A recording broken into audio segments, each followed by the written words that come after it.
Gobierno de la mañana, gobierno de la Z101. Vamos a continuar siendo las 7:19 en la edición de este día, viernes 3 de febrero de este año 2023. Iniciamos esta ronda de comentarios dando los buenos días a la participación de nuestro compañero Khalil Michel Presbot y su análisis. Buenos días, República Dominicana y el mundo. Soy Khalil Michel desde el gobierno de la mañana, sembrando una semilla de fe, porque el que siembra una semilla de fe cosecha un frondoso árbol de bendiciones. Mis salutaciones para don Bienvenido Rodríguez, hijo, doña Isabel, mis compañeros de Inside y Outside de cabina y por supuesto los dominicanos de aquí y de allá que se levantan diariamente a construir un mejor mundo para todos.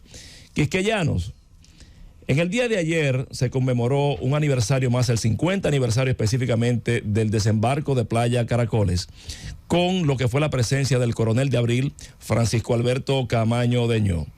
Y me detuve a ver cuáles habían sido las reacciones sobre este importante acontecimiento de nuestra historia, para constatar dos cosas. Primero, ver lo que ha sido el avance democrático de nuestro país en virtud de ese hito histórico como punto de partida. Y segundo, poder ver y constatar lo que es el relativismo en nuestro país con los personajes históricos, porque independientemente de sus acciones a lo largo de su vida, como decía el profesor Juan Bosch, los hombres no es como comienzan, es como terminan. Y yo me pregunto, ¿cómo termina Camaño? ¿Como héroe o como villano? Vamos a ver el contexto histórico.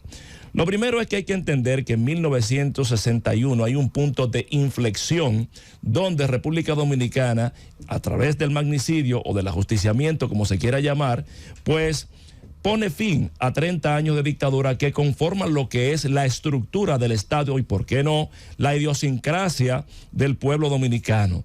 Con la participación de militares que eran adeptos al régimen, matan a Trujillo y se inicia un proceso de ruta hacia la democracia.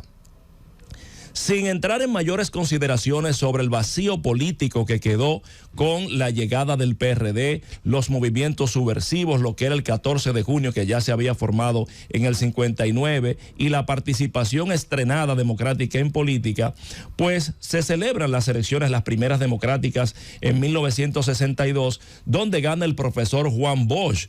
Y el profesor Juan Bosch viene con un criterio, con todo un equipaje, un bagaje de todas sus experiencias en el exilio latinoamericano, trayendo un régimen constitucional para 1963 que, por solo decir algunas cosas, tenía la osadía en ese momento de plantear equidad entre hombres y mujeres, la igualdad de sueldo, la prohibición del minifundio y el latifundio, lo que era la democratización de los niveles de contratos de colocación de cuota azucarera y de empréstitos pues financieros con compromisos exteriores del país, lo que le generó una situación muy difícil porque esa República Dominicana que él había dejado no era la de ese momento. Hay que entender que Francisco Alberto Camaño Deñó viene del seno de esa dictadura militar de Rafael Leónidas Trujillo, porque su padre, Fausto Camaño, era un colaborador impertérrito del dictador Trujillo, igual que el padre de Rafael Tomás Fernández Domínguez, que era Ludovino Fernández, era también otro colaborador. Cuando viene el golpe de Estado del 63 y se asienta el triunvirato, una de sus primeras acciones es, ante el levantamiento de Manolo Tavares Justo, que se va a las Manaclas, pues fusilarlo. Y vayan subrayando para que entendamos cuál es el criterio de la época de todo el contexto nacional e internacional en un marco de Guerra Fría mundial. Después de este proceso y los deterioros que sufre la administración pública en el triunvirato, vino lo que fue la revolución del 65 y subrayen ahí que era la lucha por la vuelta a la constitucionalidad de 1963, ya que el gobierno que estaba era un gobierno de facto, carecía de legalidad. Y Camaño, que es el brazo ejecutor, ya que Rafael Tomás Fernández Domínguez es el ideólogo de esto, se encontraba en Puerto Rico prácticamente exiliado al momento que estalla pues la revuelta heroica de Abril. Y ahí empezamos a subrayar y a destacar, a poner de relieve, cómo Camaño asume lo que es la conducción, la capitanía efectiva de esto, cuando le dice al propio embajador norteamericano que le exige rendición. Él le dice: no nos rendiremos jamás. Y asume inmediatamente, junto con Montejarache y otro grupo de valientes dominicanos, lo que es la lucha en la cabeza del puente. Y allí derrota a las fuerzas del CEFA, lo que genera la intervención norteamericana, invocando una supuesta protección a los ciudadanos estadounidenses. A partir de ahí se parte República Dominicana en dos, y el gobierno constitucionalista, que toma su asiento en el edificio Copelo, en la parte de zona colonial, pues Camaño es presidente constitucional. En ese momento, para buscar una salida, se firma el acta institucional, y entonces se dice allí: no hay vencedores ni vencidos. Pero resulta que después de eso, y ya lo hemos relatado aquí, vino el atentado del Matún, donde se intentó asesinar a todos lo que eran los remanentes del constitucionalismo. Es bueno decir, para que República Dominicana sepa en qué país vivimos, que había lo que se llamaba la operación limpieza, y era que a los constitucionalistas pues los cazaban como si fueran reses, literalmente. Entonces, articulado con el presidente en ese momento interino, Héctor García Godoy, Camaño decide juntamente con que deben salir los constitucionalistas del país. Y Héctor García Godoy pues lo nombra como agregado militar de la embajada dominicana ante el Reino Unido, Inglaterra, y se va allí. Antes de irse, Camaño declara lo siguiente: no consideraré libre la República Dominicana mientras el país permanezcan las tropas extranjeras invasoras. Me voy del país para cumplir como militar lo que sostuve como mandatario. No podemos menos que acatar las disposiciones del presidente de la República. Quédense con ese elemento de obediencia del militar. Después de eso vino el proceso de las elecciones del 1 de junio de 1966, donde Juan Bosch participó de manera taimada. Balaguer hizo campaña a sus anchas y Juan Bosch sacó un 39.4% y Balaguer un 57.6%, haciéndose presidente. Camaño, frustrado ante esta situación, decide abandonar la sede en Londres y se va a Cuba para preparar lo que es un proceso revolucionario de venir a libertar República Dominicana. Todo esto que le estoy diciendo, fíjense cómo era República Dominicana entonces. Solamente han pasado 7 años después de la muerte de Trujillo.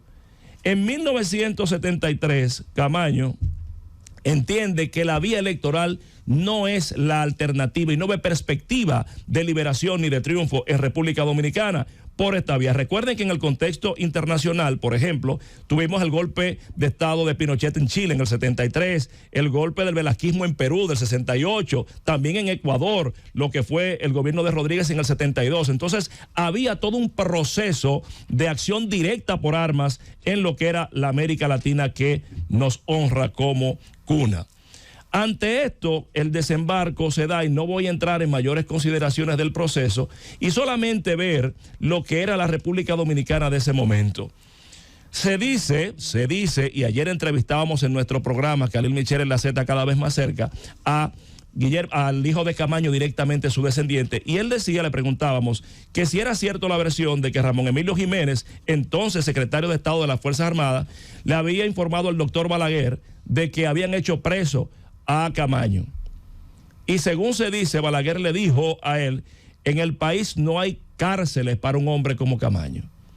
No podemos precisar si se dio una orden o si no se dio, pero el hecho es cierto que Camaño fue capturado vivo y fue desaparecido, fusilado o muerto.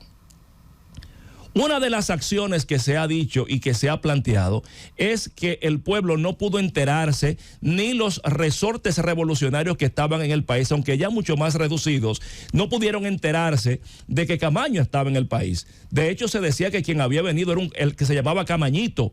Y en esa dirección, digo yo, lo que es la vida y la historia democrática en República Dominicana, porque si habrían existido redes sociales, por ejemplo Twitter, sencillamente Camaño pudo hacerse un selfie con un periódico de la fecha de ese día en algún lugar de República Dominicana y decir: estoy en República Dominicana, y tal vez la historia habría sido otra. Tal vez no habría muerto, tal vez habría sido candidato presidencial más adelante. Lo importante es, con esta conclusión, lo siguiente: porque me queda claro el relativismo y cómo hemos avanzado democráticamente en el país, que este tipo de cosas, a diferencia de otras naciones, no se volvieron a ver. Sin embargo, lo que no logro identificar es cómo percibe el pueblo dominicano a Camaño en virtud de su acción de vida o cómo terminó. Y lo digo por lo siguiente: Camaño se va a Londres cumpliendo como militar, pero Camaño abandona a Londres incumpliendo como militar, es decir, deserta. Camaño defendía la soberanía nacional, 1965. Sin embargo, Camaño, desembarcando de forma subrepticia en Caracoles, vulnera la soberanía nacional. Pero Camaño se levanta en armas en 1965 defendiendo un gobierno constitucional. Sin embargo, Camaño desembarca en 1973 atentando contra un gobierno constitucional. Entonces, yo me pregunto, independientemente de las acciones del 65 o del 73, ¿cómo podremos identificar o calificar este personaje? Yo recuerdo, y me llama la atención, lo que fue la captura del prócer, pues Francisco del Rosario Sánchez, cuando fue capturado en San Juan de la Maguana, tratando de combatir, entrando por Haití, combatir lo que fue la anexión a España. Allí fue que se produjo aquella frase famosa donde Sánchez decía: vengo por Haití porque no me queda otra alternativa. Y si alguien osara mancillar mi nombre por esto, decidle que vengo envuelto en la bandera nacional. Cuando Sánchez es capturado, Sánchez, que era abogado, pregunta: ¿por qué ley me van a juzgar? Porque la ley española todavía no está vigente en el territorio dominicano. Y la ley vigente dominicana establece la defensa de la soberanía nacional y yo estoy cumpliendo la ley defendiendo la soberanía nacional. Sin embargo, fue fusilado. En tal sentido, yo me pregunto, ¿cómo termina Camaño? Juan Bosch establecía que los hombres no es como comienzan, es como terminan. Por eso yo pregunto, ¿cómo termina Camaño? ¿Como héroe o como villano? Ahí se los dejo.